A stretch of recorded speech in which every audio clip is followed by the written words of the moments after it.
They still have a population problem. In spite of their limitations on family size has greatly reduced their population, but they still have a big population problem, and their farming, unlike in the West where we invented the tractor and the reaper and invented better fertilizers, they're still farming the same way they did 2,000 to 3,000, maybe 4,000 years ago. Haven't made many improvements, but the problem is they have a vastly bigger population to feed with the same farming techniques, and a lot of people fear that China will not be able to feed its people, even with the population curves. Also, population laws, I must mention, they've had a difficult time being enforced in the country. Now imagine you're a Chinese man living in a country, you know you're going to get old someday, and the only way you can support yourself when you're old is to have a bunch of sons who will support you when you go turn old. Well, telling a Chinese man, don't have more than one son, is like telling us, burn your Social Security card. Same difference.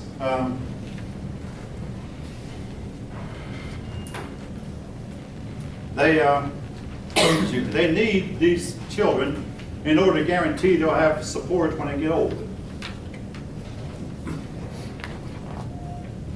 Anyway,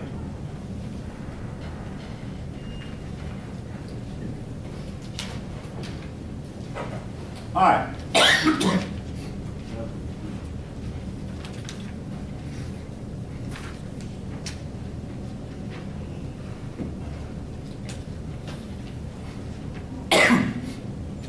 The book goes on to talk about women, particularly the family. Now, family life was greatly undermined under communism.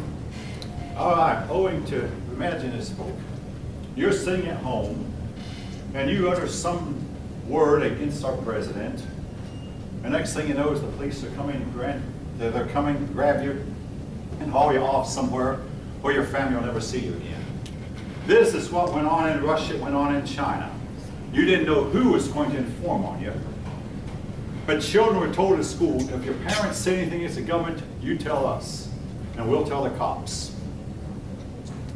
Children would go home, hear their dads make a remark against Chairman Mao. Next thing you know, that daddy had disappeared. So family life, people became highly suspicious of each other. Brother would betray brother, sister would betray sister. And this created a whole lot of change in China.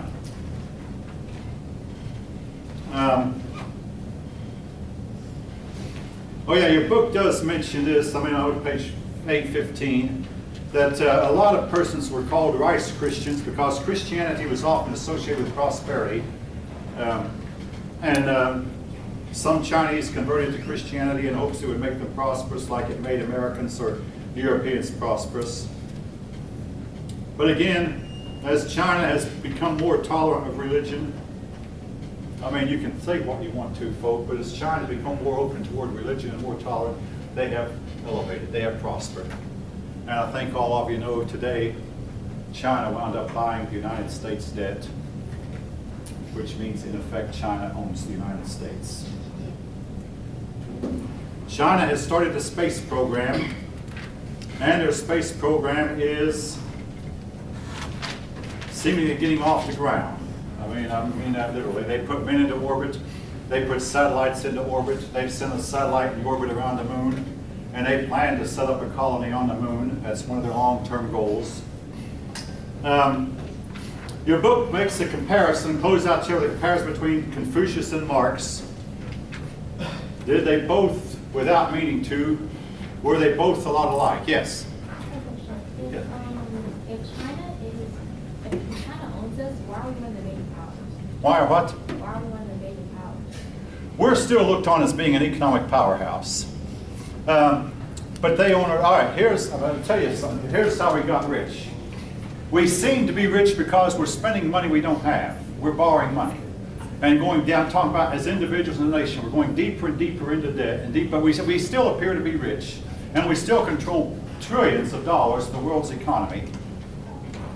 But as we've gone deeper into debt, we at one time owed our money to our own citizens. In other words, when I worked lucky, I'd buy bonds. And we owed, but then eventually China bought up our debt because they could afford to do so. They bought our debt, so they own us, but we're still considered the economic powerhouse. But you've got a good point. If the trouble breaks out, which involves the United States on one side and China on the other, we could be in real trouble. And if we go outside in a few minutes and turn on our car radios, like, I don't know if any of you would, and all of a sudden, all that's on the news is that war has broken out between the United States and Russia, and China decides to join Russia's side, and then the Muslim world decides to join sides with Russia and China against the United States. And folks, I'm not talking about unreal. Something like this could conceivably happen, and it could happen today. I mean, I don't mean to scare you, but nevertheless, we need to be aware. This could happen today, and folks, I got something to tell you. I don't think the United States could win. We have some real problems in our country that could keep us from, could force us to capitulate. Now, I'm not saying I hope it will, but I mean, hey, we have some really bad tendencies going on in this country. A war might do lots, might wind up doing lots of God good. Yes? I think we kind of alluded to it before, but my concern is because the moral standards in our country is just declining so fast, that's going to be a factor of how it plays out. That's just my opinion. Our enemies right now have a higher standard of morality than we do. That's what I'm saying. They have a higher standard of morality than we do. And, all right, I'll tell you what, now we got about 10 minutes. If you want to leave, I can just, or if you want to stay, I can go over some of the questions you might see Thursday. All right, here's question number one. Now, this one I think you all know. Who was Germany's leader in World War II? You all know about that. But now here, this one's the problem. Yesterday, hardly any student knew the answer to this one, folks, and it really shocked me. Who was the American president in World War II? If you know, raise your hand. Roosevelt. Yeah, there you go. I mean, hey, a lot of hands did not go up. Yeah, you should know that. World War II. Who was the American president during most of World War II? I mean, granted, the war ended. He died before the war ended. Well, since he died, who took his place after? Truman. Okay. Harry Truman. All right, now backing up a little bit.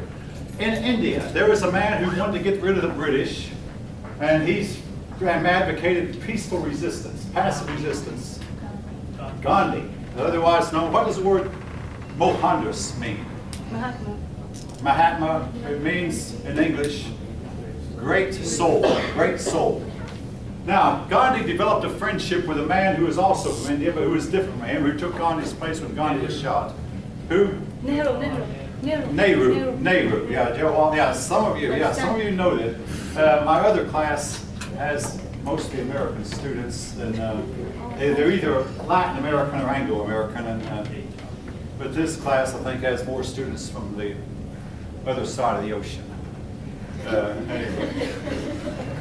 Nehru.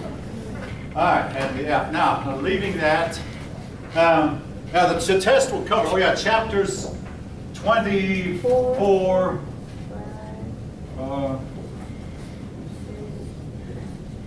Okay, 26, 27. We have 4 chapters.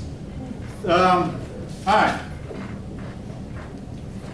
World War II began in Europe with what event? Now, I'm not talking about Pearl Harbor. This is in Europe. What event triggered World War II in Europe? The invasion of Germany. Poland. Germany invaded Poland. And that's what got World War II started. All right, who is the name of the British Prime Minister? Churchill. No, that's, you jump ahead. The Briton who signed this treaty with Adolf Hitler guaranteeing peace in our time. That he agreed that he'd never go to war with Germany, and Germany. Who is the Prime Minister who did that? It was not Churchill. Who? Chamberlain, Neville Chamberlain. And he goes down in history as one of the biggest fools who ever governed a major country. He made an agreement with a man like Adolf Hitler. Folks, it can't be done. You can't. Not even Stalin could make a treaty with Hitler work. Now Hitler did keep one agreement. with the Italian Prime Minister, who led Italy? Mussolini, yeah. Mussolini in Italy, Hitler, Germany, Stalin, Russia, Soviet Union. At that time it was the Soviet Union. Yeah. Chamberlain, he was the one that came out waving. Yeah, waving. He came off the airplane saying, yeah. Hey, I spoke with Mr. Hitler this morning. I can assure you, he is as committed to peace as I am. And with this treaty, I guarantee peace in our time. Our two peoples have promised never to go to war with each other again. And 2 days later, Hitler invaded Poland. He was planning it all along. In other words, again, this is something that tells you a lot about the character of Adolf Hitler. All right, let's see.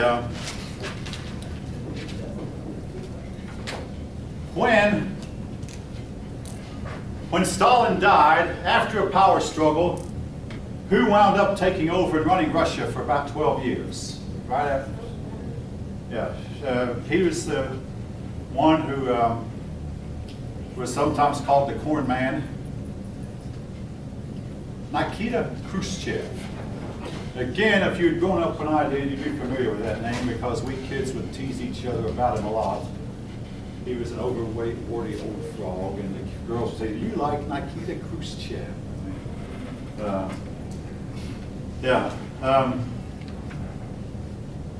Who was the American president during the Cuban Missile Crisis? Who? John Fitzgerald Kennedy, American president during the Cuban Missile Crisis.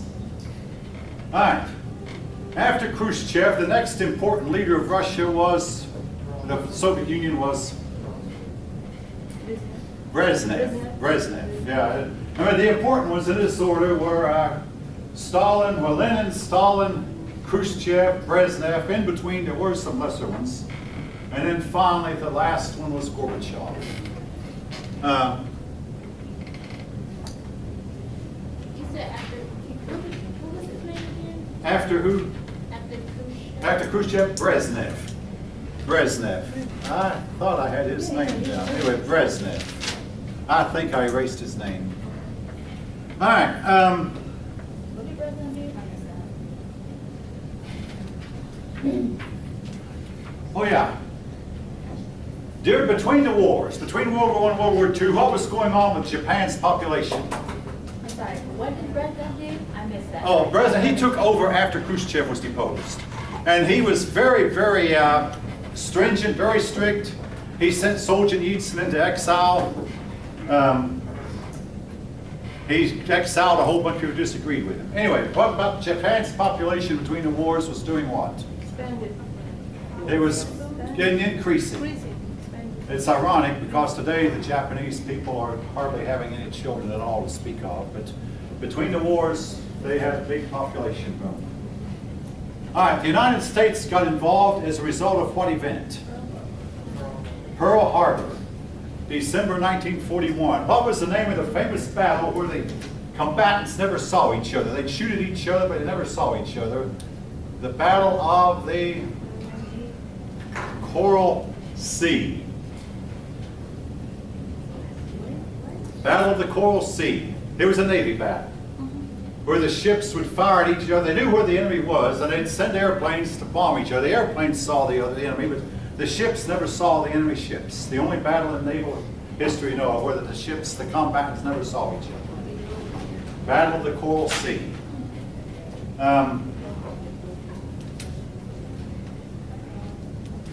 Let's see.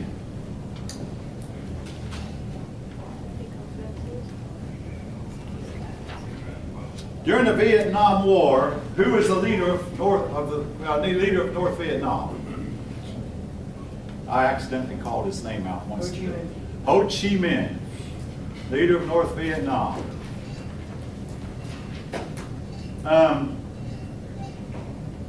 World War II ended for good. I'm talking about the real end. When what happened? What was the end for World War II? It ended when? Hiroshima. Oh yeah, basically I think you'd go there. 2 atomic bombs were dropped on 2 Japanese cities, Hiroshima and Nagasaki. I always remember Hiroshima is first because it comes first in the alphabet. Hiroshima, I believe is the correct pronunciation. Hiroshima and then Nagasaki.